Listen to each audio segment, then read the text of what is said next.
Assalamualaikum warahmatullahi wabarakatuh.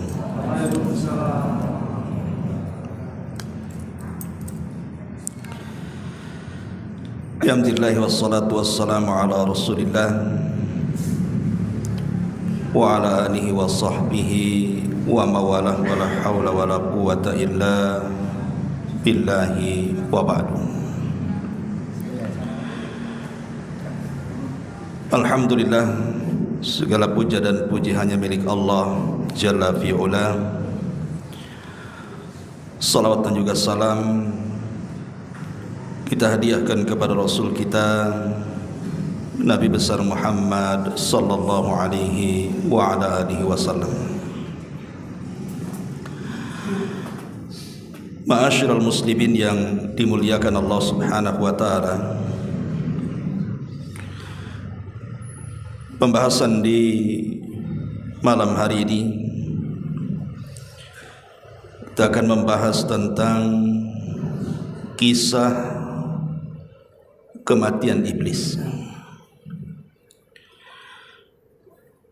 Karena kita tahu bahwa di antara makhluk Allah Subhanahu wa taala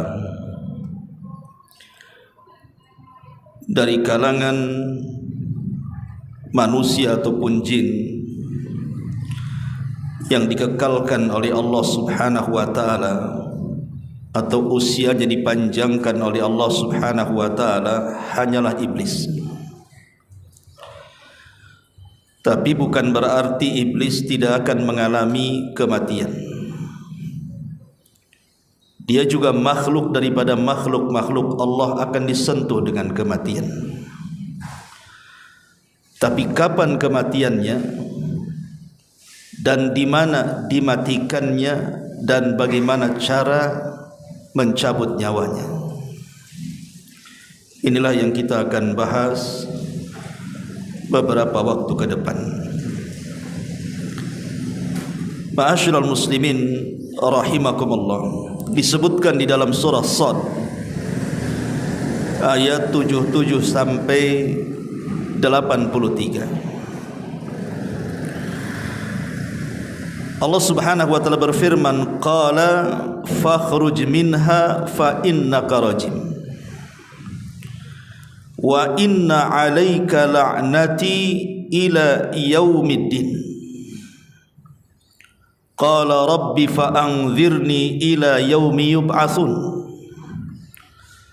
Qala fa innaka minal munzirin ila yaumin waqtil ma'lum. Qala fa bi'izzatika la ughwiyannahum ajma'in illa ibadaka minhumul mukhlasin. Allah Subhanahu wa taala berfirman, maka keluarlah engkau wahai iblis dari sorga ini. Sungguh engkau adalah makhluk yang terkutuk. Sesungguhnya kutukanku tetap atasmu sampai hari pembalasan. Maka iblis pun berkata di hadapan Allah, ya Rabb, berilah atas diriku tangguhan usia sampai hari mereka dibangkitkan. Maka Allah Subhanahu wa taala berfirman, sesungguhnya engkau termasuk yang diberi tangguhan sampai kepada hari yang telah ditentukan waktunya. Iblis menjawab, demi kekuasaan engkau ya Rabb, aku akan menyesatkan mereka semuanya kecuali hamba-hambamu yang mukhlis di antara mereka. Di dalam ayat ini Allah Subhanahu wa taala menggambarkan kepada kita ketika Allah Subhanahu wa taala merintahkan para malaikat, termasuk juga iblis di dalamnya, untuk sujud kepada Adam alaihi salam sebagai sujud penghormatan. Tapi kemudian iblis pun menolak karena dengki, hasad dan kesombongannya, merasa dia lebih hebat dibandingkan Adam alaihi salam. Lah karena iblis ini menolak perintah Allah Subhanahu wa taala, Maka Allah murka, kemudian Allah firmankan di sini, fakhruj minha fa innaka rajim. Kalau begitu keluarlah engkau dari sorga, engkau makhluk yang terkutuk, kata Allah. Bahkan Allah subhanahu wa ta'ala saking murkanya mengatakan, wa inna alaika la'nati ila yaumiddin. Dan ingat, kata Allah, kutukanku akan senantiasa ada padamu sampai hari pembalasan. Disinilah kemudian iblis meminta kepada Allah subhanahu wa ta'ala untuk ditangguhkan usianya. Dan dia mengatakan, qala rabbi fa'anzirni ila yaumi yub'atsun. Ya Rabb, kalau begitu tangguhkanlah usiaku sampai hari mereka dibangkitkan. Jadi iblis itu sebenarnya meminta kepada Allah subhanahu wa ta'ala untuk tidak mati selamanya. Sebab kalau seandainya iblis kemudian dihidupkan sampai manusia dibangkitkan, artinya iblis tidak pernah mati. Karena kita tahu bahwa tiupan sangkakala itu kan menurut pendapat yang kuat 2 kali. Di mana tiupan yang pertama itulah yang disebut dengan nafkhatul faza' wal maut, tiupan kejutan dan kematian. Baru setelah itu Allah subhanahu wa ta'ala perintahkan kepada Israfil untuk meniup tiupan yang kedua. Itulah tiupan kebangkitan. Maunya iblis itu ditangguhkan usianya sampai dibangkitkan manusia. Kalau begitu iblis tidak pernah mati. Karena ketika tiupan yang pertama semua manusia mati, dia tak mau mati. Dia maunya setelah tiupan yang kedua, artinya sudah pindah alam. Bukan alam dunia lagi, tapi alam akhirat, kan begitu. Intinya dia tak mau mati sebenarnya. Tapi Allah subhanahu wa ta'ala kemudian mengatakan, qala fa innaka minal munzarin. Baik, kata Allah, aku akan berikan tangguhan usia kepadamu, tetapi kata Allah, ila yaumil waqtil ma'lum, sampai hari yang Allah tentukan. Di sini menjadi khilaf para ulama, apa yang dimaksud ila yaumil waqtil ma'lum. Ketika Allah subhanahu wa ta'ala mengatakan, sungguh kamu termasuk orang-orang yang diberikan tangguhan sampai waktu yang ditentukan. Para ulama tafsir berbeda pendapat tentang waqtil ma'lum, waktu yang ditentukan oleh Allah untuk kematian iblis ini. Ada beberapa penafsiran, di antaranya perkataan Abdullah ibn Abbas radhiyallahu anhuma. Dia mengatakan yang dimaksud adalah arada bihi an-nafkhatul ula. Maksudnya iblis itu akan mati pada tiupan sangkakala yang pertama. Sebagaimana pada tiupan ini manusia akan dibinasakan oleh Allah. Semua binatang-binatang juga akan dimatikan oleh Allah, termasuk para malaikat. Maka iblis juga masuk di dalamnya. Kata Abdullah ibn Abbas radhiyallahu anhuma, ai hina tamutul khalaik, ketika semua makhluk dibinasakan oleh Allah subhanahu wa ta'ala ataupun dimatikan Allah subhanahu wa ta'ala, maka disitulah iblis pun ikut mati. Ini pendapat Abdullah ibn Abbas radhiyallahu anhuma, bahwa dia berpendapat bahwa kematian iblis itu pada tiupan sangkakala yang pertama. Tapi sebagian para ulama yang lain, mereka mengatakan bahwa yang dimaksud ila yaumil waqtil ma'lum, maksudnya tidak ada yang tahu kematiannya kapan kecuali Allah subhanahu wa ta'ala. Tapi yang jelas bahwa iblis itu pasti akan mati, karena semua makhluk itu akan dibinasakan oleh Allah subhanahu wa ta'ala berdasarkan keumuman Al-Quran, kullu man 'alaiha fan wa yabqa wajhu rabbika dzil jalali wal ikram. Kullu man 'alaiha fan, setiap makhluk akan dibinasakan oleh Allah Subhanahu wa taala, kecuali wajah Allah Subhanahu wa taala dzil jalali wal ikram. Dari sini kita tahu bahwa yang jelas dia akan mati, tapi kapan kematiannya tidak ada yang tahu kecuali Allah Subhanahu wa taala. Ini juga satu pendapat yang disebutkan oleh para ulama. Ada juga yang mengatakan bahwa kalimat ila yaumil waqtil ma'lum, sebagaimana dikatakan oleh Imam Al-Qurtubi rahimahullahu taala, qala Allah berfirman lahu kepada dia, fa innakum mimman ukhirat halakuhum ila yaumil ladzi yamutu fihi kullal khalqi ba'da nafkhatil ula la ila yaumil ba'thi. Juga Imam Al-Qurtubi menguatkan pendapat perkataan ila yaumil waqtil ma'lum, artinya engkau adalah di antara orang yang diakhirkan kehancurannya sampai hari di mana seluruh makhluk Allah dimatikan setelah tiupan sangkakala yang pertama, bukan saat hari kebangkitan. Berarti ada juga yang mengatakan bahwa iblis itu dimatikan di antara dua tiupan. Artinya di tengah-tengah dua tiupan, tiupan yang pertama ke tiupan yang kedua itu kan jaraknya antara 40. Bisa 40 hari, bisa 40 bulan, bisa 40 tahun. Karena Abu Hurairah radhiyallahu an ketika ditanya jarak tiupan Israfil yang pertama ke kedua itu, beliau hanya menyebutkan angka dengan menyebutkan arbaun 40. Tanpa menyebutkan apakah 40 hari, apakah 40 bulan, apakah 40 tahun, wallahu a'lam. Tapi saat itulah Allah hancurkan alam semesta, termasuk juga Allah Subhanahu wa taala binasakan iblis di dalamnya.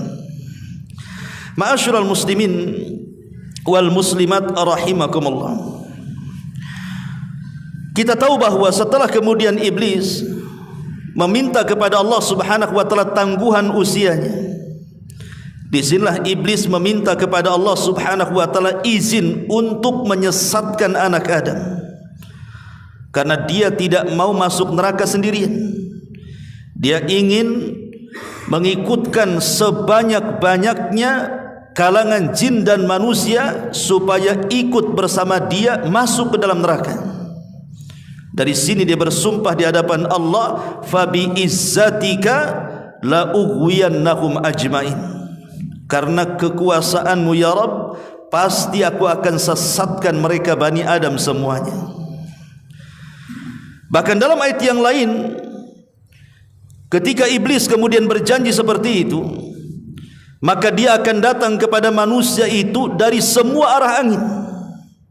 Sampai-sampai iblis mengatakan, thumma la'atiyannahum min baini aydihim wa min khalfihim wa an aymanihim wa an syama'ilihim wa la tajidu aktsarahum syakirin. Sungguh aku akan datang kepada mereka, maksudnya Adam dan turunannya, dari arah depan mereka, dari arah belakang mereka, dari samping kanan mereka, bahkan dari samping kiri mereka, sampai engkau tidak mendapatkan kebanyakan dari anak-anak Adam itu bersyukur kepadamu ya Rabb. Subhanallah. Tantangan iblis ini bukan isapan jempol, ikhwan. Karena apa yang dilakukan iblis itu kepada Bani Adam dari sejak permusuhan ditanamkan dengan Adam saat disuruh sujud dia enggan, sampai hari ini bahkan sampai kiamat, pengikut iblis jauh lebih banyak dibandingkan orang-orang yang tidak mengikuti iblis. Dan itu banyak digambarkan dalam Quran. Seperti Allah mengatakan, wa qalilu min ibadiyasy syakur, sedikit sekali hamba Allah yang bersyukur. Artinya kebanyakan kufur. Dan itu keberhasilan iblis saat menggoda Bani Adam untuk disesatkan. Ma'asyiral muslimin yang dimuliakan Allah Subhanahu wa taala, sebagai bukti bahwa iblis itu masih hidup sampai di zaman Nabi sallallahu alaihi wasallam, Allah Subhanahu wa taala menggambarkan bagaimana iblis pernah terlibat dalam perang Badar, di mana iblis itu menjadi kompor bagi orang-orang musyrik Quraisy untuk melawan Nabi sallallahu alaihi wasallam di Badar. Dan itu digambarkan dalam surah Al-Anfal ayat 48. Allah Subhanahu wa taala berfirman, wa id zayyana lahumusy syaitanu a'malahum wa qala la ghaliba lakumul yawma minan nas wa inni jarul lakum falamma tara'atil fi'atani naqasa ala akibaihi wa qala inni bari'um minkum inni ara ma la tarawna inni akhafullah wallahu syadidul iqab. Dan ingatlah ketika syaitan, maksudnya iblis di sini, menjadikan terasa indah bagi mereka perbuatan dosa, mereka kemudian iblis datang kepada mereka, maksudnya orang-orang kafir Quraisy, kemudian menghasut mereka, tidak ada orang yang dapat mengalahkan kalian pada hari ini, seranglah si Muhammad itu, dan sungguh aku akan menjadi penolong kalian. Jadi dalam perang Badar ini, iblis ini menyerupai manusia, kemudian datang kepada pasukan Quraisy, kepada para pembesarnya, kemudian menghasut mereka agar segera menyerang Rasul sallallahu alaihi wasallam di Badar dan menjanjikan kemenangan. Tetapi apa yang terjadi ketika perang sudah berkecamuk? Falamma tara'atil fi'atani, ketika kemudian syaitan ini melihat pasukan yang berhadap-hadapan itu nampaknya akan terjadi kekalahan dari pihak orang-orang kafir Quraisy, maka apa yang terjadi? Naqasa ala aqibaihi wa qala inni bari'um minkum, maka dia pun kabur dari pasukan itu dan mengatakan, aku berlepas diri dari kalian, inni ara ma la taron, karena aku melihat apa yang kalian tidak lihat. Inni akhafullah, saya takut kepada Allah, wallahu syadidul iqab, dan Allah yang zat yang sangat keras siksaannya. Dari sini iblis tahu bahwa dia terlibat dalam perang Uhud, sampai Allah gambarkan dalam surah Al-Anfal ayat 48 ini. Maknanya bahwa iblis itu masih hidup sampai di zaman Nabi sallallahu alaihi wasallam, berusaha untuk mengompori orang-orang Quraisy untuk menyerang Nabi di Badar. Walaupun pada akhirnya Allah menangkan dalam peperangan ini dan iblis pun kabur, kemudian meninggalkan orang-orang kafir Quraisy. Bahkan juga dijelaskan, bukan hanya di perang Badar, iblis juga terlibat dalam perang Uhud. Kita tahu bahwa perang Uhud ini berbeda dengan perang Badar, karena perang Badar itu kan kita kaum muslimin mengalami kemenangan, tapi dalam perang Uhud ini terbalik, kaum muslimin mengalami kekalahan. Dan begitulah sifat daripada kehidupan. Wa tilkal ayyam nudawiluha bainan nas, yang namanya hari itu diputar-putar oleh Allah Subhanahu wa taala, terkadang menang, terkadang kalah. Dan itu sebagai ujian bagi kita kaum muslimin. Disebutkan dalam sebuah hadis dari Ummuna Aisyah radhiyallahu anha, dia mengatakan, lamma kana yauma Uhudin, ketika terjadi perang Uhud, huzimal musyrikuna, maka orang-orang musyrik pun mereka kemudian menyerang kaum muslimin. Pada awal peperangan kita tahu bahwa Nabi sallallahu alaihi wasallam mengatakan kepada 40 atau 50 pemanah yang ada di Jabal Rumat itu, dan mengatakan, apapun yang terjadi dengan kalian jangan pernah turun. Tugas kalian hanya memanah dari ketinggian, jangan ikut campur dengan pasukan yang di bawah. Ketika para pemanah mereka melihat kemenangan pasukan yang di bawah, karena orang-orang musyrik itu mereka lari tunggang langgang yang dipimpin oleh Khalid ibn Walid, ketika itu dia masih musyrik. Orang-orang yang di atas disangkanya sudah mengalami kemenangan, padahal itu siasatnya Khalid bin Walid.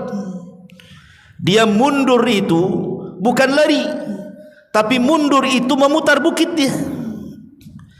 Ketika para pemanah ini akhirnya kemudian tergiur dengan ghanimah, harta rampasan perang yang ditinggalkan begitu saja, mereka turun. Hanya beberapa orang yang bertahan di atas bukit itu. Lah saat mereka turun itulah maka iblis pun berteriak. Fasaha iblis, kata Aisyah radhiyallahu anha, dia mengatakan maka iblis berteriak, ai ibadallah ukhrakum, faraja'at ulahum fajtaladat hiya wa ukhrahum, fanadhara Hudzaifatu fa idza huwa bi abihi al-Yamani. Wahai hamba-hamba Allah, saudara-saudaramu, orang pertama dari mereka berbalik, dan dia dan orang-orang yang terakhir mereka pun akhirnya saling menyerang dan sebagian mereka gugur. Maksudnya begini, jadi orang-orang yang turun dari atas bukit itu ketika mau bergabung dengan pasukan yang dibawa, maka setan kemudian iblis berteriak seolah-olah yang di belakang itu adalah orang-orang musyrik yang hendak menyerang dari belakang mereka. Lah orang-orang yang dibawa disangkanya itu bukan sahabat, mereka adalah orang-orang musyrik. Akhirnya orang yang di bawah berbalik kemudian menyerang orang-orang yang baru turun dari gunung itu. Akhirnya terjadi peperangan di situ. Padahal sama-sama orang Islam kan. Lihat bagaimana iblis mengacaukan perang Uhud itu. Sampai-sampai ada beberapa sahabat yang gugur di situ. Sampai dijelaskan Hudzaifah ibn al-Yaman yang ada di situ, dia melihat ayahnya al-Yamani dan dia mengatakan, ai ibadallah abi, wahai hamba-hamba Allah, itu ayahku Yaman, jangan kalian bunuh. Tapi namanya perang, kalau sudah berkecambuk itu sudah tidak dengar lagi teriakan kan. Akhirnya dibunuh juga tuh ayah daripada Hudzaifah itu, namanya al-Yamani. Jadi mereka saling menyerang gara-gara kompor daripada iblis tuh. Akhirnya Hudzaifah pun mengatakan, faqala Hudzaifah ghafarallahu lakum, semoga Allah mengampuni kalian, kenapa kalian bunuh ayahku, katanya. Qala Urwah, maka Urwah berkata, fama zalat fi Hudzaifah minhu baqiyatu khairin hatta lahiqa billah. Urwah berkata masih ada sisa-sisa kebaikan dalam diri Hudzaifah hingga dia meninggal dunia. Lihat bagaimana kekalahan daripada perang Uhud itu akibat adu domba yang dilakukan siapa? Iblis. Ya. Ma'asyiral muslimin wal muslimat rahimakumullah. Bahkan bukan hanya iblis datang kepada kaum muslimin yang sedang berperang, dia pun datang kepada Nabi sallallahu alaihi wasallam. Dijelaskan dalam sebuah hadis yang sahih dari Abi Darda radhiyallahu anhu, qama Rasulullah sallallahu alaihi wasallam fasami'nahu yaqul a'udzu billahi minka, thumma qala al'anuka bi la'natillahi thalathan.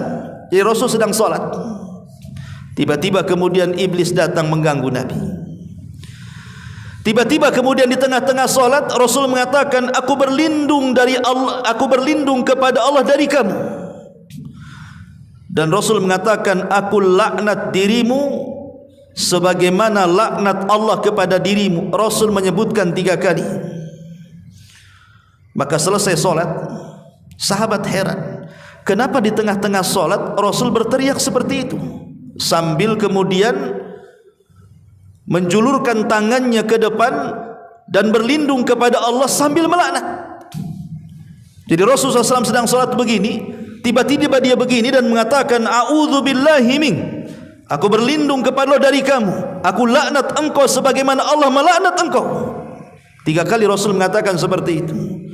Jadi selesai salat, sahabat heran, kenapa Rasul mengucapkan kalimat itu di tengah-tengah salat. Ya.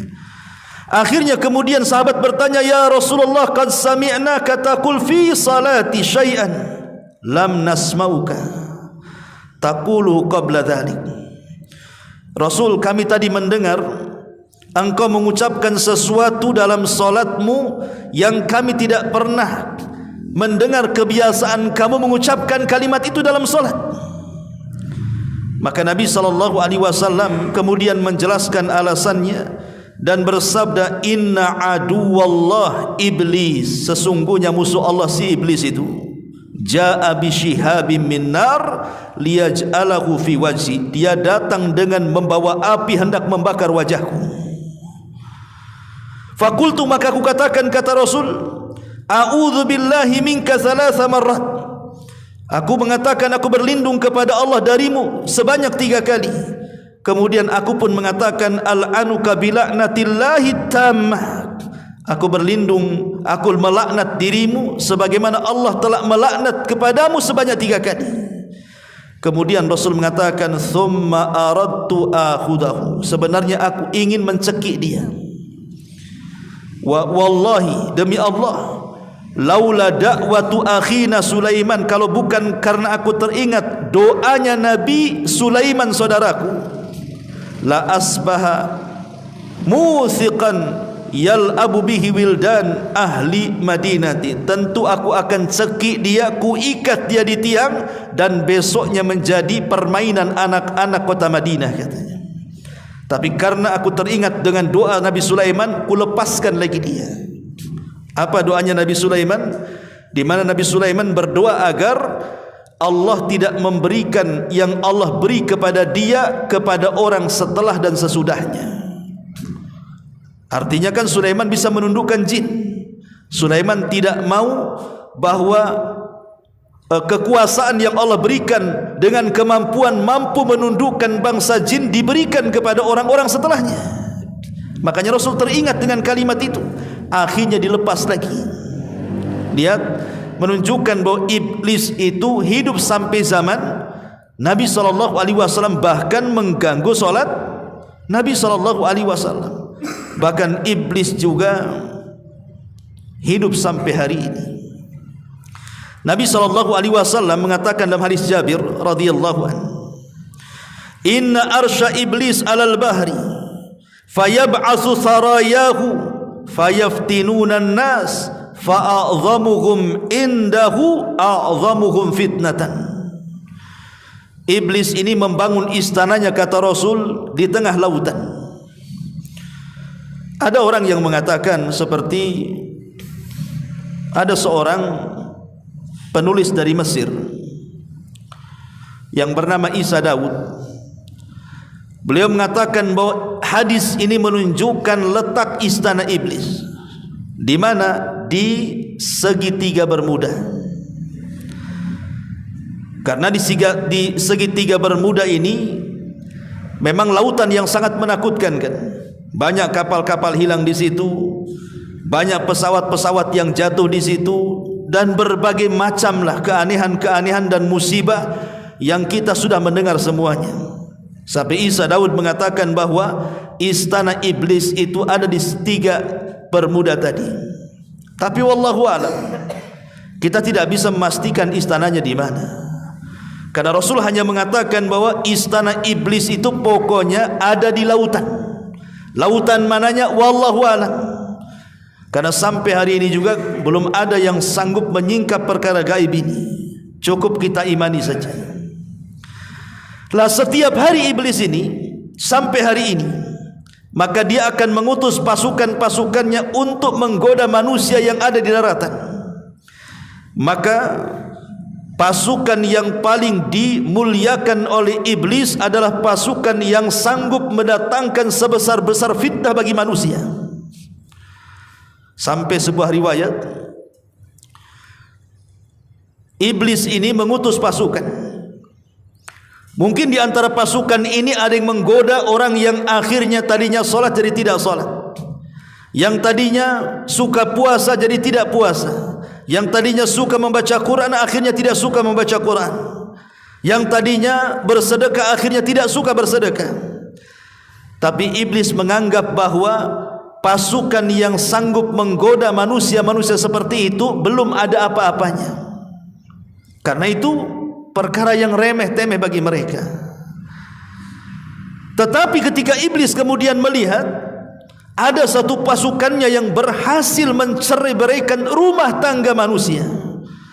Akhirnya sampai bercerai antara suami istri. Maka pasukan ini paling dihormati oleh iblis, sampai iblis meletakkan piala di atas kepalanya dan mengatakan, anta, engkau pasukan terbaik, engkau pasukan terbaik.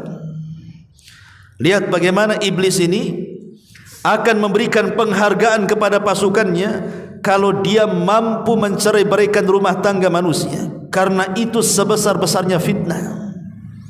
Ingat ikhwatu fiddin, iblis itu kalau mengutus seseorang itu kan sesuai dengan kadar iman kita. Kalau kadar iman kita ini rendah, ya tidak mungkin juga iblis mengutus setan yang kuat, kan begitu. Ya paling diutus setan ecek-ecek, kan gitu ya. Ini imannya lemah, ini disenggol aja miring katanya, kan. Yang remeh-remeh saja lah, kan begitu. Tapi kalau ini imannya kuat, ini sudah ngaji, sudah hijrah, ini tidak bisa main kirim seperti itu. Kalau bisa memang pasukan yang dikirim itu yang sudah ada penataran, kan begitu, yang sudah diuji betul-betul, baru kemudian dikirim kepada orang-orang yang kuat imannya tuh. Begitulah bagaimana iblis kemudian berusaha menggoda anak Adam sebanyak-banyaknya supaya menjadi pengikut dia sampai masuk ke dalam neraka. Ma'asyiral muslimin yang dimuliakan Allah Subhanahu wa taala, artinya iblis itu terus berusaha untuk menggoda manusia, sampai Al-Imam Ibnul Qayyim rahimahullahu taala ketika dia menjelaskan tentang bagaimana cara iblis itu menggoda anak Adam, beliau menyebutkan 7 perkara. 7 perkara itulah cara iblis menggoda Bani Adam. Dan 7 perkara ini sesuai dengan tingkatannya, dari yang paling parah sampai yang paling ringan. Yang pertama kata Imam Ibnul Qayyim, al-kufru billahi wa bidinihi. Maka tugas yang pertama, iblis mengerahkan pasukannya bagaimana caranya anak-anak Adam itu dibuat kufur kepada Allah, dibuat kufur dengan agamanya, dibuat murtad dari keyakinannya. Ini tugas yang pertama yang paling berat dari iblis kepada anak buahnya, buat dia kufur, buat dia murtad. Makanya kenapa kemudian dalam Islam itu yang paling penting adalah menjaga akidah, ikhwan. Jaga akidah, apalagi di zaman sekarang ini akidah sudah mulai terkikis dengan berbagai macam kesyirikan, dengan berbagai macam kekufuran yang dihadapkan di tengah-tengah kita. Mungkin kita ini yang masih insyaallah hijrah ngaji sunnah masih bisalah memilah dan memilih, tapi generasi kita apakah seperti kita? Wallahu a'lam. Makanya kenapa kemudian meneguhkan akidah di zaman sekarang ini penting. Di tengah-tengah kesyirikan dari syirkul akbar sampai syirkul asghar ini betul-betul merajalela. Jadi tugas yang pertama iblis kepada anak buahnya, buat dia kufur. Dan kufur itu ada 2. Ada yang sifatnya kesyirikan, pelakunya disebut musyrik. Ada yang sifatnya nifak, pelakunya disebut munafik. Dan ada yang ketiga, dibuatnya manusia murtad dan berpindah dari agamanya. Jadi yang pertama nih, iblis ini bagaimana caranya orang itu dijerumuskan kepada kesyirikan dulu tuh. Kalau dia tidak bisa, maka ditanamkan kepadanya sifat nifak. Kalau tidak bisa, maka ditanamkan bagaimana supaya dia keluar dari agamanya. Dan tiga-tiganya adalah kekufuran, baik kesyirikan atau kemunafikan atau kemurtadan. Kemudian yang kedua, ada yang disebut kufur nikmat. Ya, kufur nikmat itu di bawah daripada kufur yang pertama, tapi kufur nikmat juga dia tangga menjadi kufur yang akan mengeluarkan kita dari Islam. Dan kufur nikmat juga ada 2. Disebutkan oleh para ulama, yang pertama sitru ni'amillahi azza wa jal, menutup-nutup bahwa nikmat ini datang dari Allah. Seperti perkataan Qarun, yang mengatakan kekayaan ini datang dari aku, itu menutup-nutup nikmat Allah. Dia tidak yakin bahwa nikmat ini datang dari Allah, seolah-olah datang dari dia. Dan itu yang banyak dibahasakan Qarun sampai hari ini. Menganggap nikmat itu bahwa dia yang mengusahakannya. Ya wajar saya kaya, saya kan pintar cari uang. Wajar saya kaya, saya kan doktor, profesor, menteri, pilot, dokter spesialis atau apa namanya. Dia berusaha menutup-nutupi nikmat, seolah-olah dia yang mendatangkan nikmat, bukan Allah yang mendatangkan nikmat. Ini yang pertama. Yang kedua, wa ya'mal bi mukhalafatil mun'im, dan dia pun melakukan sesuatu dengan nikmat yang Allah anugerahkan dengan maksud menyelisihi zat yang memberikan nikmat. Artinya kalau kita diberikan nikmat oleh Allah, umpamanya pandangan, ini kan nikmat dari Allah, tapi digunakan untuk menyelisihi zat pemberi nikmat Allah subhanahu wa ta'ala. Akhirnya seseorang menggunakan pandangan, dia pun memandang sepandang-pandangnya. Dia diberikan telinga mendengar sedengar-dengarnya. Dia pun bicara seomon-omonnya, ataupun perut mungkin juga seisi-isinya, asal masuk saja. Ya. Lah ini dua-duanya kufur. Lah ini setan ini yang pertama kali mengutus anak buahnya buat mereka kufur. Ini yang pertama. Kalau tidak bisa, maka yang kedua al-bid'atu. Dibuatnya mereka melakukan bid'ah. Perkara yang tidak diadakan di zaman Rasul diadakan di zaman sekarang. Kita lihat kan di masyarakat kita ini, contoh umpamanya salawat saja. Berapa banyak salawat-salawat yang aneh-aneh itu, ya kan? Terkadang diiringi dengan joget-joget, diiringi dengan musik-musik, diiringi dengan hura-hura. Anda ini sedang beribadah atau sedang apa kan begitu? Seperti orang-orang Syiah juga, apabila datang bulan Muharram mereka memukul-mukul badan. Kononnya katanya demi menebus kesalahan bapak nenek moyang mereka yang dengan sebab mereka terbunuhnya Husain, cucu daripada Nabi sallallahu alaihi wasallam di Karbala. Maka setiap datang Muharram, maka mereka pun kemudian berjoget-joget sambil memukul-mukul besi pada badan dan kepalanya, sampai anak bayi diketuk kepalanya biar keluar darahnya. Ini ajaran dari mana? Kalau memang merayakan kematian Husain, bukan dengan seperti itu kan begitu? Bukankah Rasul yang mengatakan laisa minna man darabal hudud wa syaqqal juyub wa da'a bid'awal jahiliyah? Bukan termasuk golongan kami, kata Rasul, kalau orang sedang berkabung dia memukul-mukul pipinya, dia merobek-robek bajunya, dia berteriak-teriak ala jahiliyah, kata Rasul. Maka ini tingkatan yang kedua.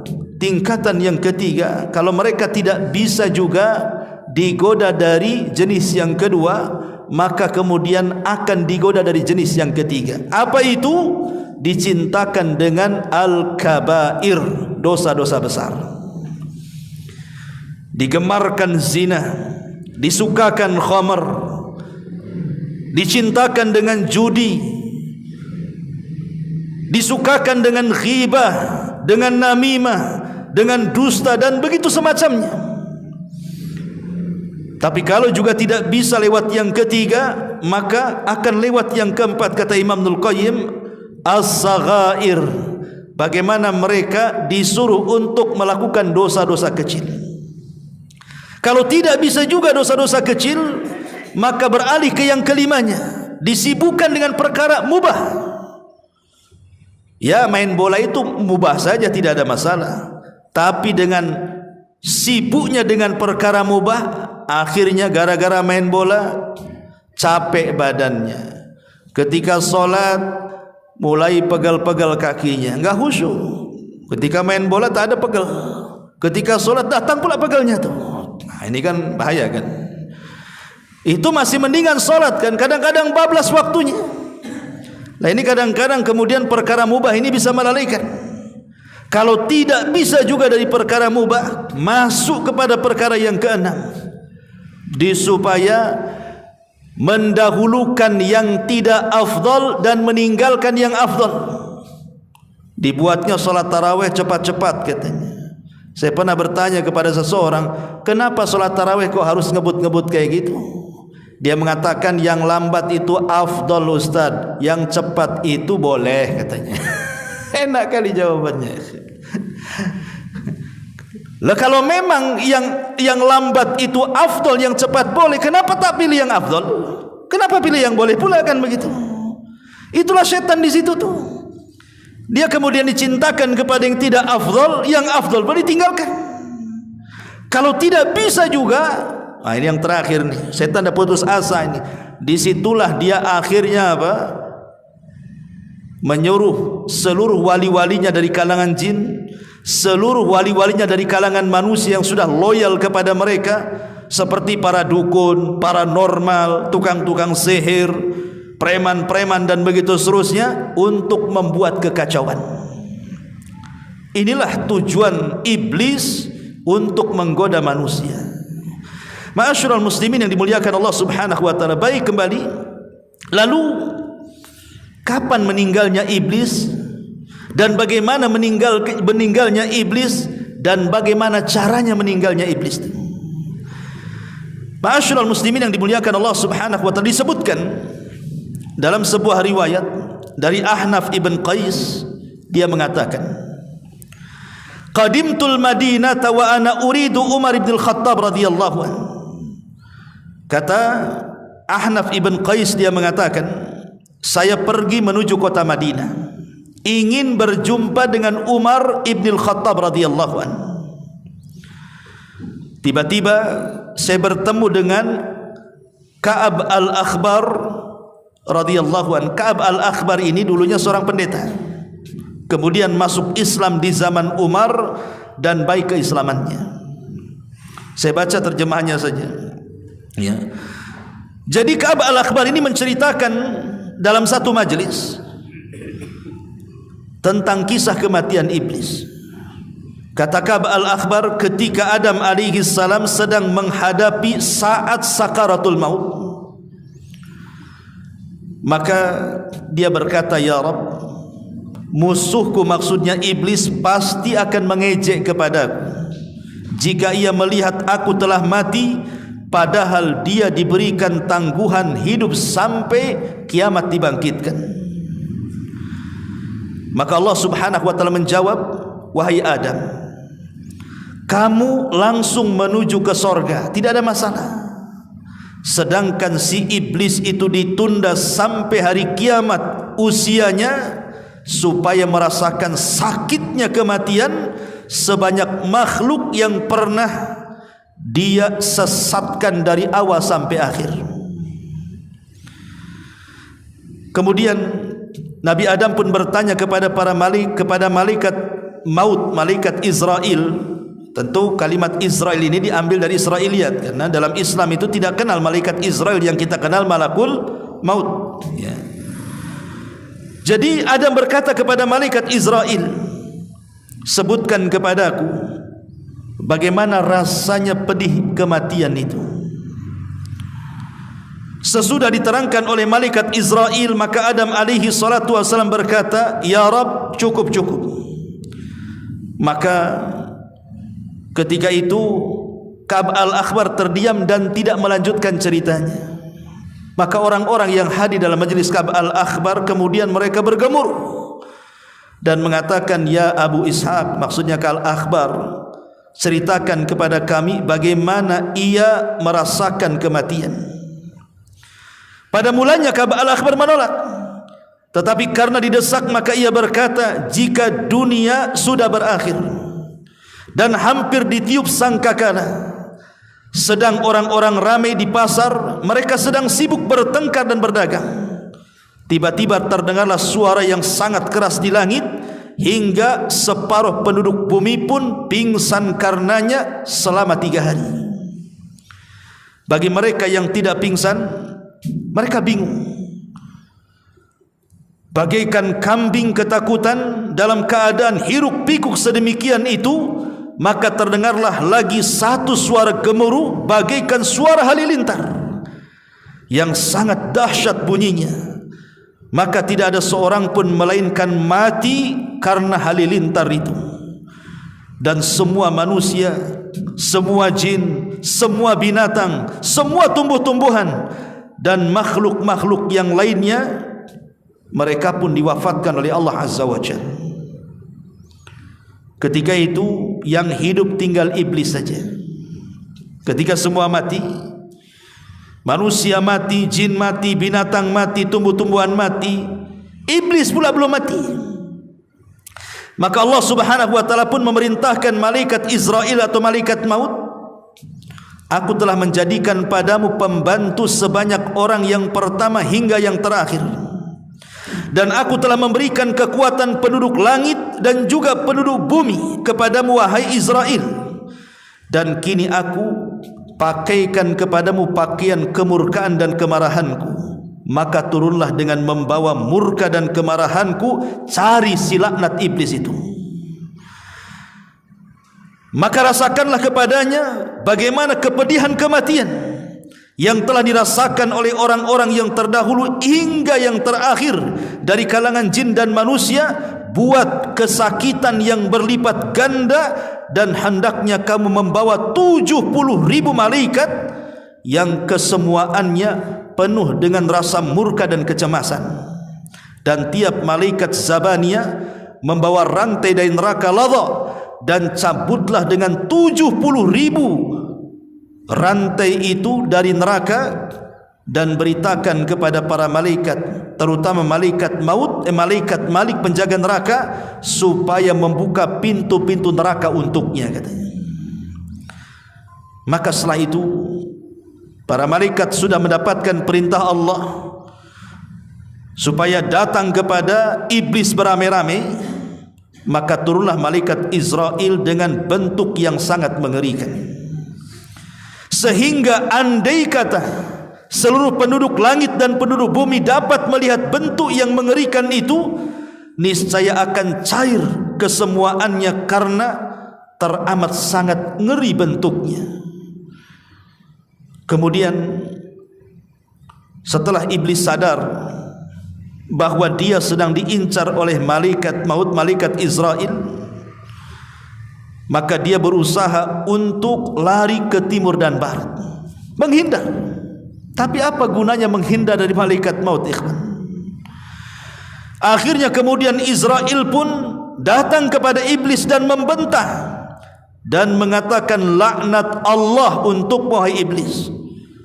Berhentilah wahai iblis, kini aku rasakan padamu kepedihan maut sebagaimana dirasakan oleh banyaknya hitungan orang yang telah engkau sesatkan dalam beberapa abad, dan juga engkau akan merasakan sakit sebanyak orang yang telah kau sesatkan dari seluruh manusia dari awal sampai akhir. Lihat bagaimana Allah Subhanahu wa taala menyiksa iblis dengan kesakitan yang luar biasa saat kematiannya. Maka mendengar hal itu, iblis pun lari masuk ke dalam lautan. Tapi Allah Subhanahu wa taala perintahkan lautan untuk membuang iblis ke daratan. Ditolaknya oleh lautan, dihempaskan lagi iblis dari lautan oleh lautan ke daratan. Maka kemudian iblis pun berkeliling dari semua arah. Ke arah timur dikejar Israel, ke arah barat dikejar Israel. Pokoknya tidak ada arah kecuali dia selalu didatangi malaikat maut. Ketika dia sudah tidak ada lagi jalan, mau kemana lagi tempatnya? Akhirnya kemudian iblis pun sampailah di tempat saat Adam dan Hawa diturunkan. Di tempat itulah kemudian iblis melaknat Nabi Adam dan mengatakan, gara-gara engkau wahai Adam, aku menjadi makhluk yang terlaknat, katanya. Dia nyalahkan Adam. Maka kemudian malaikat Israel pun langsung mendekati iblis, karena dia sudah menyalahkan Adam di hadapan kuburan Adam alaihi salatu wassalam. Maka Israel menjawab, ketika ditanya, wahai Israel, kira-kira engkau akan memberikan minuman kepadaku dengan minuman apa, kata iblis. Maka Israel mengatakan, dengan minuman dari neraka, ladha, dan serupa dengan siksa ahli neraka, dan berlipat-lipat ganda yang engkau akan dapati. Maka tiba-tiba kemudian iblis pun berguling-guling di tanah sambil menjerit sekeras-kerasnya, kemudian berlari ketakutan dari barat timur, terus dia kejar-kejar sampai akhirnya malaikat Israel pun menghadang iblis laknatullah dengan kawat-kawat yang berduri, kemudian dia pun mencabut nyawanya. Ma'asyiral muslimin yang dimuliakan Allah Azza wa Jalla, maka ketika kemudian kematian iblis ini terdengar kepada Nabi Adam alaihi salatu wassalam, maka Adam alaihi salatu wassalam mengatakan, Rabbana qad atmamta alaina ni'mah. Dia mengatakan, ya Rabb kami, sungguh engkau telah menyempurnakan nikmatmu untuk kami. Sekarang sudah tidak ada lagi karena iblis sudah mati di situ.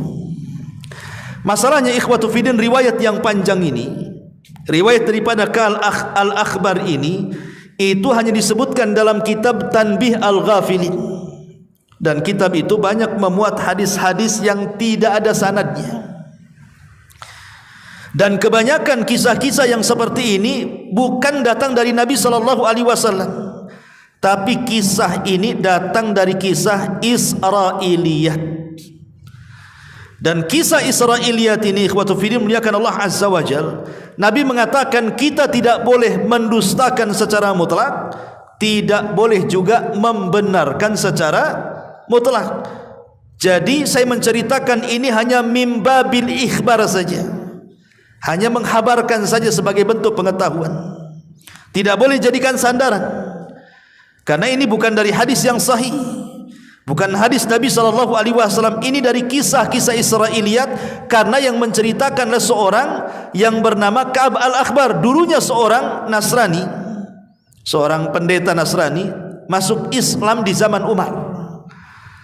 Otomatis karena seorang pendeta, dia menguasai kisah-kisah Israiliyat, makanya kemudian dia mengkisahkan kisah ini. Makanya para ulama mengatakan kisah ini tidak ada sanadnya.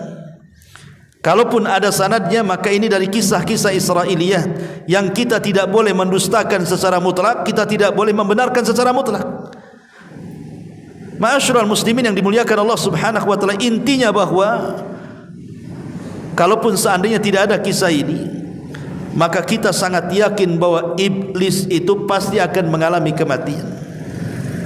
Sebagaimana tadi sudah dijelaskan di muqaddimah, bahwa ada terjadi perselisihan, ada yang mengatakan kematiannya menurut Abdullah ibn Abbas pada tiupan sangkakala yang pertama, bersamaan dengan meninggalnya seluruh makhluk-makhluk Allah dari kalangan jin, manusia, binatang dan tumbuh-tumbuhan, termasuk juga iblis mati di situ.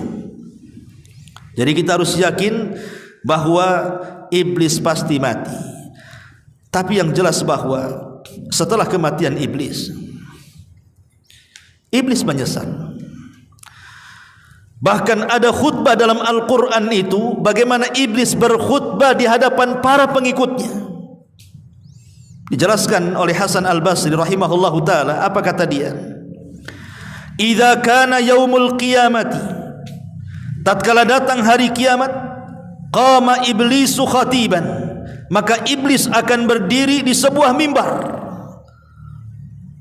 Qama iblisu khatiban alal mimbar, dan mimbarnya itu terbuat min narin, dari api neraka. Kemudian iblis mengatakan, innallaha wa'adakum wa'dal haq wa wa'adtukum fa akhlaftukum.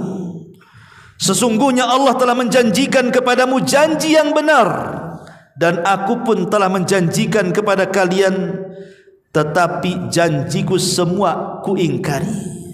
Janjiku tidak benar.